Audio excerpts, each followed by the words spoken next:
Terungkap fakta Emi orang kedua yang beli rumah dari developer, bayar 550 juta rupiah tapi kini disomasi.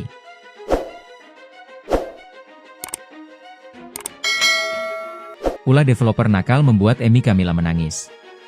Ia merupakan korban perumahan Aero Home Estate. Emi Kamila syok mendapat somasi dari orang yang mengaku pemilik rumah. Padahal dirinya membeli rumah tersebut secara cash. Ia baru menyadari ternyata mengalami penipuan dari developer. Tangisan pilu Emi Kamila menggambarkan emosional para warga perumahan Aero Home Estate yang berada di kantor Wakil Rakyat, DPRD Kota Makassar Jalan AP Petarani, Kamis, 26 Juni 2025. Emi Kamila merupakan satu dari sekian banyak korban penipuan pemilik perumahan Aero Home Estate bernama Muh Ashraf. Ia mengaku 2 tahun lalu sudah membeli rumah di perumahan elit tersebut secara tunai alias cash. Tak sedikit, Emi mengeluarkan 550 juta rupiah demi mendapatkan rumah impiannya. Namun baru 1 bulan menempati rumah tersebut, Emi Kamila dibuat syok karena didatangi orang yang mengaku sebagai pemilik rumah tersebut. Bahkan Emi Kamila mendapat somasi dari orang tersebut.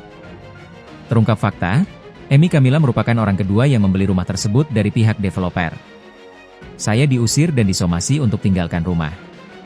Ternyata rumah saya ada pemilik pertamanya, developer menjual kembali kepada saya dan saya membeli secara cash 550 juta rupiah, ungkap Emi dikutip dari Tribun Timur, grup tribunjatim.com.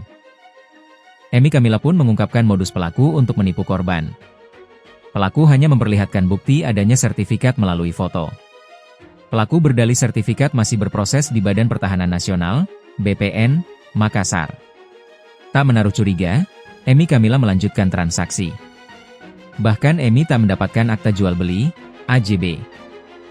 Developer berdalih lagi jika AJB memerlukan waktu proses selama 6 hingga 8 bulan. Kini pelaku hilang bak ditelan bumi. Kantor yang biasanya buka pun kosong melompong. Kediaman pelaku juga tak terbuka bagi siapapun. Belum sampai 8 bulan, mereka tersandung kasus. Dan kita tidak tahu mau pergi kemana karena kantor kosong, kita ke rumahnya tidak dibukakan gerbang, jelasnya. Sambil terisak, Emi Kamila mengingat betapa sulitnya menabung hingga ratusan juta demi mendapatkan rumah impian. Namun kini nasib impian indah Emi Kamila bak terancam musnah. Rumah yang diketahui memiliki pemilik pertama, kemungkinan besar Emi akan kehilangan rumah dan tabungannya. Saya harus menabung dari nol dan itu rumah impian untuk membesarkan anak-anak, itu rumah harapan kami tapi pada akhirnya kami harus kehilangan rumah itu. Itu jadi pukulan berat bagi kami dan tidak tahu harus bagaimana, ucapnya sambil terisak.